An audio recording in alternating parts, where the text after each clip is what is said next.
C'est le jeu le plus débile de cet été 2024. C'est Presse Patate.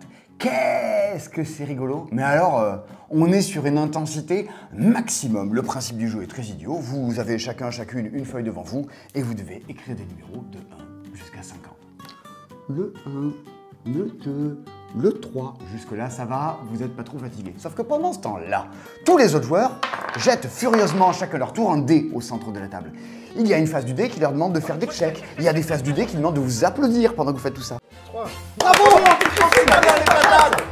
Et il y a une phase du dé qui dit que les gens vont vous chourer votre crayon. 11. Oh, vas-y, pique le stylo. Et là, vous vous arrêtez de noter. Vite, vous relancez le dé pour lui chourer le crayon à nouveau. Il y a même une phase du dé qui fait que votre grille, sur laquelle vous êtes bien embêté à écrire des numéros depuis le début le plus vite possible, vous la passez à votre voisin et vous récupérez une grille toute pourrie et vous repartez de vachement plus loin. Allez, repars. Ça ne s'arrête jamais de lancer le dé, d'applaudir, de s'arracher les crayons, de faire tourner les feuilles. La première personne qui écrit 50 a gagné. Ça hurle et surtout, une action demande aux gens de taper sur la table pour empêcher les gens d'écrire. Si cet été au camping, vous entendez les gens hurler à l'autre bout de la tente et des bungalows, c'est certainement qu'ils jouent à Presse Patate. C'est des gens de bon goût, allez les voir, allez jouer avec eux, c'est totalement fou. C'est probablement la partie de jeu la plus épuisante et la plus absurde que j'ai jamais fait de ma vie. Vous prenez une bande de potes à 3 h du matin après une soirée très guillerette, vous vous mettez dans une cour d'immeuble où tous les habitants autour sont des repris de justice, vous rajoutez à ça un trampoline et vous lancez une partie de saumon frétillant. Un jeu qui se tient dans une boîte en forme de saumon. Tout le monde en même temps pioche des cartes qui vous demandent de faire des actions stupides telles que crier flop flop flop, gloup gloup gloup, de faire des checks et de changer de place.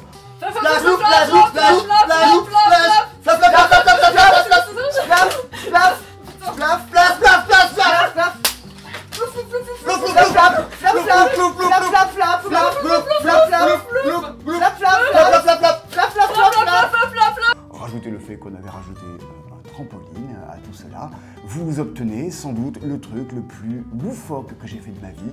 On a failli mourir 3 fois en se sautant par-dessus en même temps qu'on changeait de place et qu'on se tapait dans les mains. C'est un jeu absolument mémorable, totalement abrutissant, que vous ne sortirez qu'à des occasions de grands anniversaires, de fêtes ou d'états d'ébriété très avancés. C'est hélas plus fabriqué. Si vous mettez la main là-dessus, vous en ferez pas 500 parties de votre vie, mais les 2 ou 3 que vous ferez seront assez mémorables. A noter qu'il existe des versions non jamais implantées en France, dans lesquelles ce ne sont pas un saumon qui est frétillant, mais une poule qui est frétillant. Et vous devez faire des tchic tchic tchic et des tcha tcha tcha. C'est au moins aussi idiot et tout aussi crevant. J'ai joué à 3000 jeux différents dans ma vie, mais à quoi je joue quand on est plus de 15 dans une soirée et qu'on veut jouer à un truc bien idiot? Je joue à 20 secondes de feu. On sent que c'est un truc pour les gamins, mais moi ça me fait hurler de rire. C'est un jeu dans lequel vous allez vous mettre en 2 équipes et vous allez retourner un sablier qui fait un bruit insupportable. Vous êtes prêts?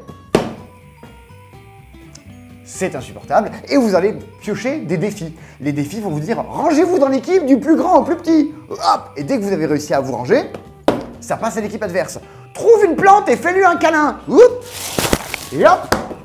Ça repasse à l'équipe adverse. Enlève ta godasse et commande une pizza avec ton téléphone chaussure. Et hop! On se renvoie la balle. Il faut faire les défis le plus vite possible. Des trucs qui vont vous demander de vous allonger par terre, que les gens vous sautent par-dessus, de ramener des objets qui sont dans la pièce d'à côté. Hurle comme un loup 3 fois de suite. Enlève une chaussette. Roule-la en boule. Merde. Lance-la. Je la lance sur Bruno. Il fallait faire une tête. C'est 20 secondes de feu. Ah, ça fait bien quand ça s'arrête. Et c'est vraiment le feu. Vous sortez de là couvert de sueur et de blessures. Parce que vous risquez de tomber, de trébucher, de vous arracher des trucs.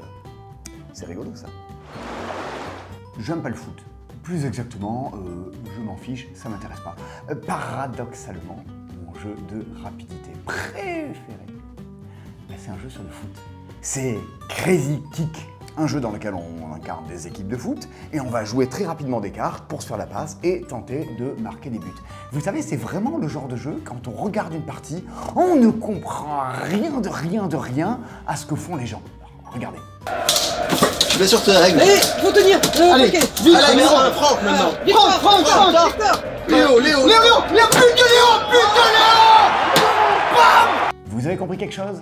Non. Mais les gens qui sont en train de jouer comprennent très bien ce qu'ils font. Ils se font la passe, ils tentent de marquer des buts, et puis comme le jeu va horriblement vite, bah vous avez toujours quelqu'un qui hurle les cartes qui défilent sous les yeux pour faire passer des infos aux autres joueurs. J'ai joué à ça des dizaines de fois dans ma vie. La dernière fois que j'ai joué, c'est à la fin d'un mariage. Les mariés m'avaient demandé de le ramener parce que c'est absolument leur jeu préféré. Vous voyez, c'est pas que moi qui adore ce jeu-là. Et à 2-3 heures du matin, tous les gens, les parents de la mariée elle-même étaient en train de jouer à ça et ça hurlait dans tout le camping. C'est vraiment le genre de jeu où le lendemain, t'as plus de voix et tu vas passer toute la journée complètement à fun. Et en plus, si vous êtes fan de foot, ça vous parlera encore plus. Par contre, va falloir être un peu patient. Il est en train d'être refabriqué, réédité, repensé parce qu'il existait bien depuis quelques années, mais on va pas se le cacher. C'était un peu moche. Donc, dans quelques semaines, il va revenir.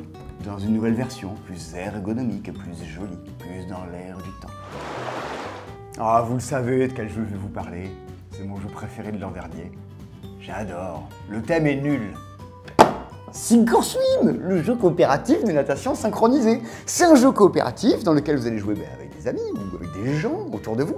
Votre but est de jouer des cartes un peu des 2 bleus et des 3 verts du Uno autour d'un petit plateau qui est devant vous et de respecter les missions de la chorégraphie qui vous sont imposées. Vous en faites pas, vous n'aurez pas besoin de lever les bras, lever les pieds et de faire le poirier sur la table du salon.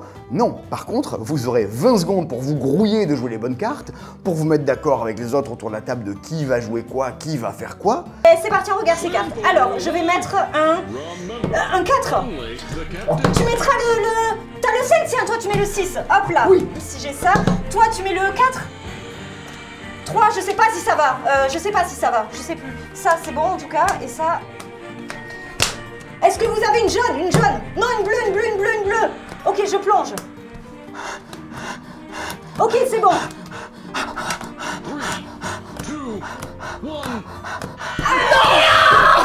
C'est d'un stress épouvantable, je surkiffe, et en plus, au centre de la table, il y a une application qui fait chronomètre, qui vous juge, qui vous donne une note à la fin, et vous avez l'entraîneur qui vous engueule pendant la partie, et qui vous dit « Hop là, nouvelle règle qui va arriver !» Je rêve que d'un truc, que la voix de l'entraîneur soit comme les GPS et tu puisses la paramétrer pour faire plein de voix différentes et te faire engueuler par plein de gens différents.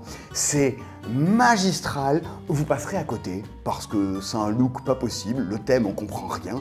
Par contre c'est mémorable et si vous voulez vivre une énorme expérience de jeu avec des potes, un truc un peu marquant, franchement c'est grandiose.